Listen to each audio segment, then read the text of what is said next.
狮子到底怎么辨识？幼年时期和成年后如何确认它们到底是不是同一头狮子呢？除了那些极易辨认的雄狮，狮子作为猫科中唯一雌雄两态的动物，一般人也就会区分个公母。在大部分人眼里，所有狮子长得都差不多，而在我眼里，它们差距也不大。但是有一种方法可以准确地辨识狮子，那就是经须对比法。今天就教大家如何辨别狮子。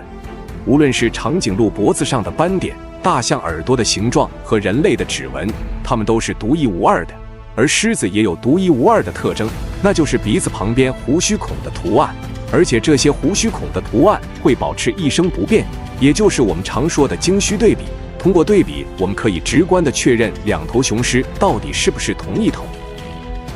1968年1月至2011年7月期间，肯尼亚内罗毕大学学院的2位科学家在内罗毕国家公园进行研究后，发现了经须对比法。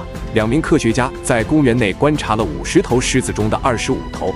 当他们发现一只狮子时，他们首先对这只狮子的面部进行粗略描绘，之后发现狮子的上唇和鼻尖之间有4到5排胡须孔，在这些孔中，有的有胡须，有的没有。胡须孔大致与上唇平行，最上面一排最多有5个胡须孔，第2排则有5到9个。极少数狮子长大后会长出新的胡须孔，就算长出新的，之前胡须孔的位置也会保持不变，而且这些孔位会陪伴它们一生。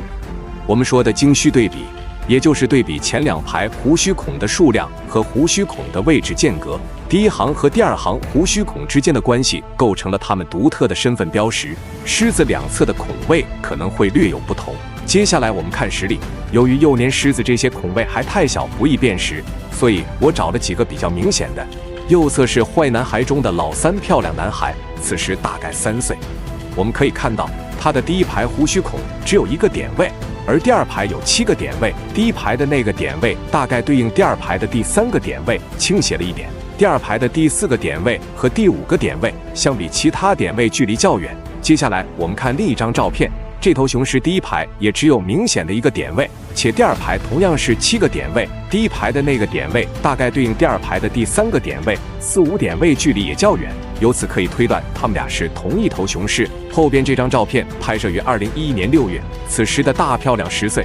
我们再看一下大漂亮的孪生兄弟老2瑞斯塔。瑞斯塔第1排同样是1个点位，第2排7个点位，第2排第6个点位明显要高一些。作为孪生兄弟，他俩的经须点位已经很像了。我们再来看一组示例，这是亚成年的虫哥，是6勇士联盟的老3玛莎帅宝的父亲。他有1只眼睛，可能看不到东西。我们可以清晰地看到，他第1排的有2个胡须孔，第2排有7个胡须孔。第1排的第1个胡须孔对应第2排的第3个，第1排的第2个胡须孔在第2排第4个和第5个中间。我们再来看大概9岁的虫哥是不是一模一样。我们再看另一组，给你们10秒的时间对比一下。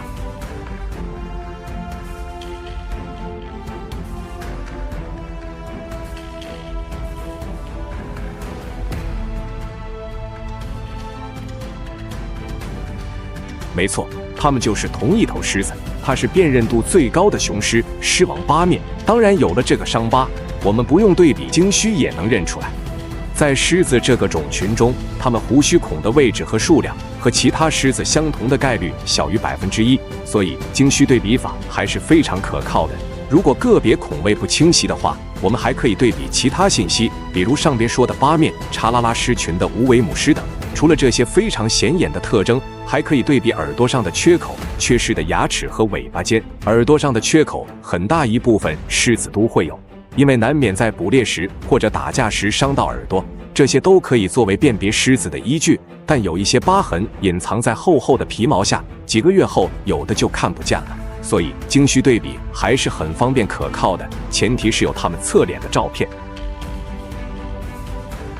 接下来说一下如何确定狮子的性别和年龄。判断狮子的性别通常很简单，雄狮比雌狮大，雄狮通常在1岁左右时鬃毛开始生长，因此很容易区分雄狮和雌狮。所以我们主要说一下年龄怎么区分。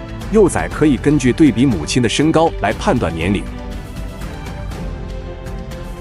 由此可以推断出视频中的幼崽就在2个月左右。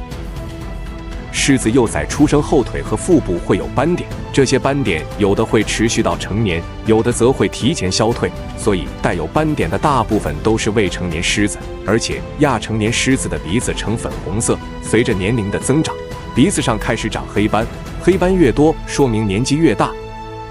雄狮的鬃毛会随着年龄的增长而变长、变厚，颜色也会变深，还可以根据狮子牙齿颜色和磨损情况来估测年龄。牙齿在一生中不断咀嚼时，会逐渐变黄并磨损。有时狮子的下唇会下垂，这表明它已经年事已高。接下来说一说，狮子可以通过吼叫声区分是朋友还是敌人吗？牛津大学的科学家发现，其实每只狮子的吼叫都是独特的，是可识别的。每声吼叫都有不同的频率，而且狮子可能够学习其他狮子吼叫基频的细微变化，从而将特定的变化与特定的身份联系起来。因此，狮子能够找到远方的同伴，并避开潜在的敌人。